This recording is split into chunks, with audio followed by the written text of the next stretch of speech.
സംഘപരിവാർ രാഷ്ട്രീയത്തെ എന്നും പടിക്ക് പുറത്തു നിർത്തിയിട്ടുള്ള ഒരിടമാണ് കേരളം. ഇക്കാര്യത്തിൽ ആർക്കും ഒരു സംശയവുമില്ല. 2016 കേരള നിയമസഭയിൽ ബി.ജെ.പി. ആദ്യമായി അക്കൗണ്ട് തുറക്കുകയും നേമം നിയോജക മണ്ഡലത്തിൽ നിന്നും ഒ. രാജഗോപാൽ MLA ആയി വിജയിച്ച് നിയമസഭയിൽ എത്തുകയും ചെയ്തു. എന്നാൽ തൊട്ടടുത്ത തവണ 2021 നടന്ന നിയമസഭാ തെരഞ്ഞെടുപ്പിൽ ആ അക്കൗണ്ട് മലയാളികൾ പൂട്ടിച്ചു. വീണ്ടും ബി.ജെ.പി. കേരള നിയമസഭയിൽ പൂജ്യമായി. ഇക്കഴിഞ്ഞ ലോക്സഭാ തെരഞ്ഞെടുപ്പിൽ തൃശൂർ മണ്ഡലത്തിൽ നിന്നും ബി.ജെ.പി. സ്ഥാനാർത്ഥിയായി മത്സരിച്ച സുരേഷ് ഗോപി വൻ ഭൂരിപക്ഷത്തിൽ വിജയിച്ചിരുന്നു. മാത്രമല്ല, മറ്റു ചില ലോക്സഭാ മണ്ഡലങ്ങളിൽ കൂടി വലിയ മുന്നേറ്റം ബി.ജെ.പി. കാഴ്ചവയ്ക്കുകയും ചെയ്തിരുന്നു. അതിനിടയിലാണ് ഇപ്പോൾ പാലക്കാട് നിയമസഭാ മണ്ഡലത്തിൽ ഉപതെരഞ്ഞെടുപ്പിന് അവസരം ഒരുങ്ങിയിരിക്കുന്നത്. ഈ തെരഞ്ഞെടുപ്പിനൊരു പ്രത്യേകതയുണ്ട്. സംഘപരിവാർ രാഷ്ട്രീയത്തെ പിൻപറ്റുന്ന ബി.ജെ.പിക്ക് ഏറ്റവും അനുകൂലമായ മണ്ഡലമാണ് പാലക്കാട് എന്നാണ് കരുതപ്പെടുന്നത്. പാലക്കാട് നഗരസഭ ഭരിക്കുന്നത് നിലവിൽ ബി.ജെ.പിയാണ്. മാത്രമല്ല, മണ്ഡലത്തിന് ഒരു ബി.ജെ.പി. അനുകൂല മനോഭാവമുണ്ട്. മണ്ഡലത്തിലെ പാലക്കാട് നഗരഹൃദയം ചുറ്റിപ്പറ്റിയുള്ള കാര്യങ്ങളാണ് ഞാനീ പറഞ്ഞത്. എന്നാൽ മണ്ഡലത്തിലെ നഗരഹൃദയം ഒഴിച്ചുള്ള മറ്റ് സ്ഥലങ്ങൾ ബി.ജെ.പിയെ പിന്തുണയ്ക്കുന്നില്ല എന്നുള്ളതുകൂടി ശ്രദ്ധേയമാണ്. കഴിഞ്ഞ തവണ ബി.ജെ.പി. സ്ഥാനാർത്ഥിയായി മത്സരിച്ച മെട്രോമാൻ ഇ. ശ്രീധരൻ താൻ വിജയിക്കുമെന്നുള്ള ഒരു പ്രതീതി സൃഷ്ടിച്ചിരുന്നു.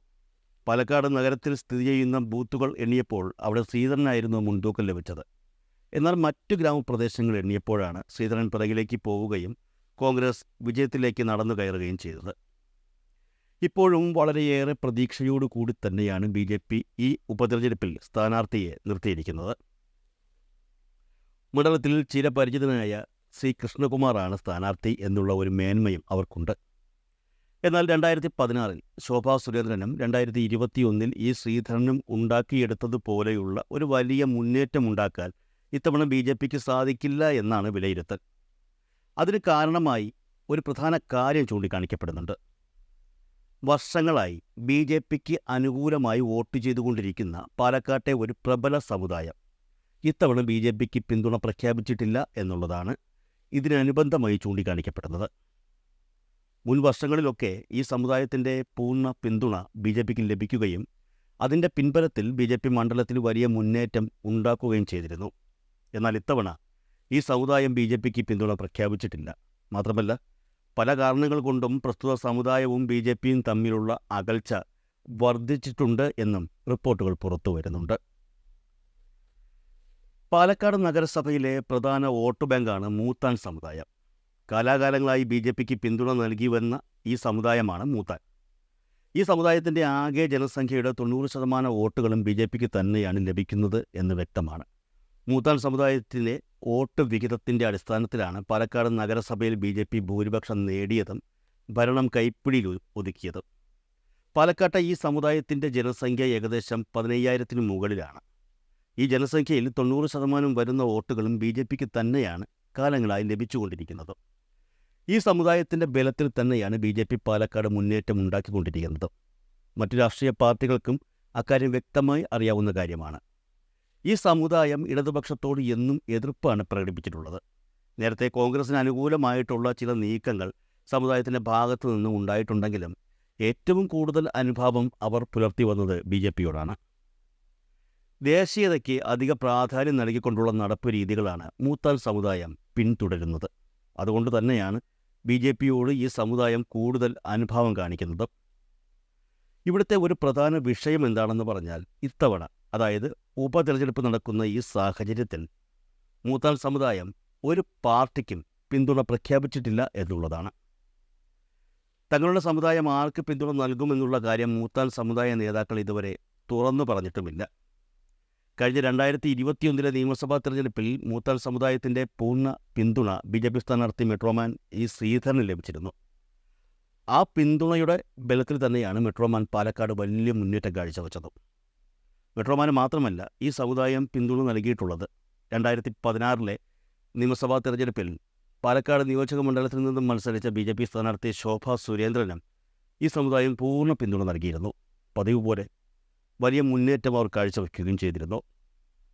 ശക്തമായ വോട്ട് ബാങ്കാണ് മൂത്താൻ സമുദായം എന്നുള്ളതിനാൽ ഇവരുടെ പിന്തുണയ്ക്ക് വേണ്ടി എല്ലാ രാഷ്ട്രീയ പാർട്ടികളും ശ്രമിക്കാറുണ്ട് എന്നുള്ളതാണ് യാഥാർത്ഥ്യം. എന്നാൽ ഇവരുടെ ഐഡിയോളജിയുമായി ബന്ധപ്പെട്ട് ചേർന്നു പോകുന്നത് ബി.ജെ.പി. ആണെന്നും അതുകൊണ്ട് തന്നെ BJPക്കാണ് ഈ സമുദായം പിന്തുണ നൽകി വരുന്നത് എന്നുമാണ് റിപ്പോർട്ടുകൾ. എന്നാൽ പതിവിന് വിപരീതമായി ഇത്തവണ മൂത്താൽ സമുദായം ഇതുവരെ BJPക്ക് പിന്തുണ പ്രഖ്യാപിച്ചിട്ടില്ല.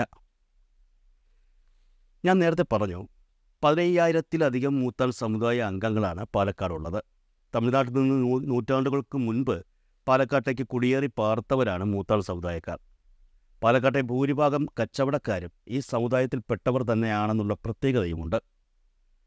നഗരസഭയിലെ 6 വാർഡുകൾ ഇവരുടെ പരിപൂർണ ശക്തി കേന്ദ്രം കൂടിയാണ്. ഈ വാർഡുകൾ ഭരിക്കുന്നതും ഈ സമുദായത്തിൽപ്പെട്ടവർ തന്നെ.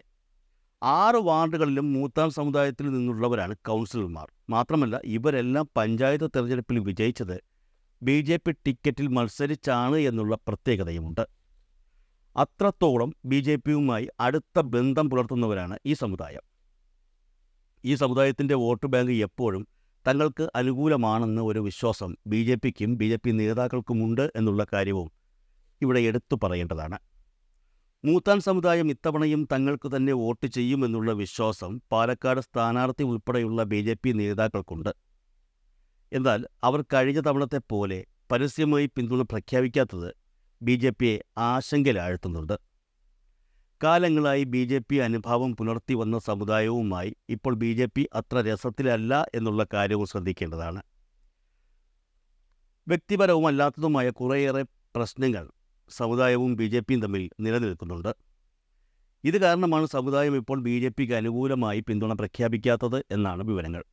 അതേസമയം സമുദായത്തെ അനുനയിപ്പിക്കാനുള്ള നീക്കങ്ങൾ BJP നേതാക്കളുടെ ഭാഗത്തു നിന്ന് നടക്കുന്നുണ്ട്. എന്നാൽ അത് എത്രത്തോളം പ്രാവർത്തികമാകുമെന്ന് ഇപ്പോൾ പറയാൻ കഴിയില്ല. പാലക്കാട് ശോഭാ സുരേന്ദ്രനെ മത്സരിപ്പിക്കണമെന്നായിരുന്നു മൂത്താൽ സമുദായത്തിൻ്റെ ആവശ്യമെന്നാണ് പുറത്തുവരുന്ന റിപ്പോർട്ടുകൾ. അതായത്, മറ്റാര് പാലക്കാട് മത്സരിക്കുന്നതിനേക്കാളും കൂടുതൽ സാധ്യത ശോഭാ സുരേന്ദ്രൻ പാലക്കാട് മത്സരിച്ചാൽ ലഭിക്കുമെന്ന് സമുദായം കരുതുന്നുണ്ട്. അതുകൊണ്ട് തന്നെ ഇക്കാര്യം പാലക്കാട് ജില്ലാ നേതൃത്വത്തെ സമുദായ നേതാക്കൾ അറിയിക്കുകയും ചെയ്തു. എന്നാൽ കൃത്യമായ ഒരു തീരുമാനം ഇവരുടെ ഭാഗത്തു നിന്നും ഉണ്ടായില്ല എന്നും പകരം ശോഭാ സുരേന്ദ്രനേക്കാളും ജയസാധ്യത കുറഞ്ഞ കൃഷ്ണകുമാറിനെ മണ്ഡലത്തിൽ മത്സരിപ്പിക്കുകയായിരുന്നു എന്നുമാണ് സമുദായത്തിൻ്റെ പരാതി എന്നാണ് സൂചനകൾ. ഈ പ്രശ്നത്തിൻ്റെ പേരിൽ സമുദായവും പാർട്ടിയും തമ്മിൽ നിലനിൽക്കുന്ന ഭിന്നതകൾ പരിഹരിക്കാനാണ് ഇപ്പോൾ ശ്രമങ്ങൾ നടന്നുകൊണ്ടിരിക്കുന്നത്. എന്നാൽ ഇക്കാര്യത്തിൽ ഇതുവരെ തീരുമാനമുണ്ടായിട്ടില്ല. തങ്ങൾക്ക് അനുകൂലമല്ലാത്ത ഒരു തീരുമാനം കൈക്കൊണ്ടാൽ അത് ജയത്തെ ബാധിക്കും എന്ന് തന്നെയാണ് സമുദായത്തിൻ്റെ രഹസ്യ മുന്നറിയിപ്പ്.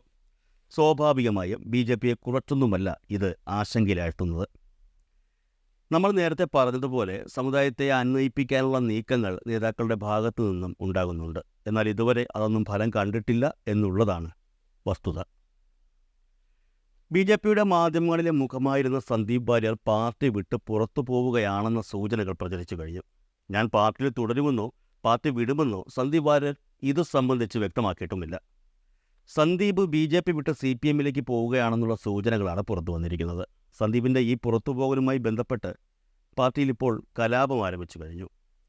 പാലക്കാട് തിരഞ്ഞെടുപ്പ് പശ്ചാത്തലത്തിൽ സന്ദീപ് വാര്യരെ അനുനയിപ്പിക്കാൻ ഒരു വിഭാഗം BJP നേതാക്കൾ ശ്രമം തുടരുന്നതിനിടെയാണ് കൂടുതൽ നേതാക്കൾ പാർട്ടിക്കെതിരെ അതൃപ്തി വ്യക്തമാക്കി രംഗത്തെത്തിയത്. സംസ്ഥാനത്തു നിന്നുള്ള കേന്ദ്രമന്ത്രിമാരെ വിമർശിച്ച് രംഗത്ത് വന്നിരിക്കുകയാണ് BJP കോഴിക്കോട് ജില്ലാ സെക്രട്ടറി T. റനീഷ്. കേരളത്തിൽ നിന്ന് പാർട്ടിയുടെ പേരിൽ മന്ത്രിയായവരിൽ പലരും പാർട്ടി പ്രവർത്തകരോട് സ്വീകരിക്കുന്ന മനോഭാവത്തെയാണ് റനീഷ് വിമർശിക്കുന്നത്. സാധാരണ പ്രവർത്തകരെ കണ്ടാൽ ഒന്ന് ചിരിക്കാൻ പോലും ഇവർക്ക് മടിയെന്നാണ് വിമർശനം. ഒരുപാട് പേരുടെ ജീവനും ജീവിതവുമാണ് ഇന്ന് അനുഭവിക്കുന്ന സൗകര്യങ്ങൾക്ക് കാരണമെന്ന് മറക്കുന്നുവെന്ന് റനീഷ് പറയുന്നു. സ്വന്തം പ്രവർത്തികൾ കൊണ്ടാണ് ഉന്നത സ്ഥാനങ്ങളിൽ എത്തിയതെന്നാണ് പലരുടെയും ചിന്ത. സാധാരണ പ്രവർത്തകൻ്റെ കഷ്ടപ്പാടാണ് ഇതെന്ന് മനസ്സിലാക്കി അവരെ കൂടി കേൾക്കാനുള്ള മനസ്സ് എല്ലാവർക്കും ഉണ്ടാകട്ടെ എന്നും റനീഷ് പറയുന്നുണ്ട്. റെയിൽവേ മന്ത്രി അശ്വനി വൈഷ്ണവ് കോഴിക്കോടെത്തിയപ്പോഴുണ്ടായ അനുഭവവും റനീഷ് പറയുന്നുണ്ട്. കേന്ദ്രമന്ത്രി നിവേദനങ്ങളുമായി കാത്തുനിന്നവരെ കാണുകയും വ്യക്തമായി കേൾക്കുകയും പാർട്ടി അനുഭാവികൾക്ക് പറയാനുള്ളത് ക്ഷമയോടെ കേട്ടുവെന്നും റനീഷ് ചൂണ്ടിക്കാട്ടിയിട്ടുണ്ട്. നിസ്വാർത്ഥമായി പ്രവർത്തിക്കുന്ന പ്രവർത്തകർക്ക് വേണ്ടി ഒന്നും ചെയ്യാൻ കഴിഞ്ഞില്ലെങ്കിലും അവരെ കാണുമ്പോൾ ഒന്ന് തോളിൽ തട്ടുകയും പറയാനുള്ളത് കേട്ട ശേഷം നമുക്ക് ശ്രമിക്കാം എന്ന വാക്കെങ്കിലും പറയാൻ മനസ്സുണ്ടാകട്ടെ എന്നും റനീഷ് ഫേസ്ബുക്ക് പോസ്റ്റിൽ കുറിച്ചിരിക്കുകയാണ്. വളരെ നാളായി ഒരു തെരഞ്ഞെടുപ്പ് പാലക്കാട് നടക്കുമ്പോൾ BJP നേതാക്കളുടെ ഇടയിൽ നിന്നും ഇത്തരത്തിലുള്ള എതിർ സ്വരങ്ങൾ ഉയരുന്നത് വലിയ രീതിയിൽ വിജയസാധ്യതകളെ ബാധിക്കും എന്ന് തന്നെയാണ് സാധാരണ BJP പ്രവർത്തകർ ഇപ്പോൾ പറയുന്നത്.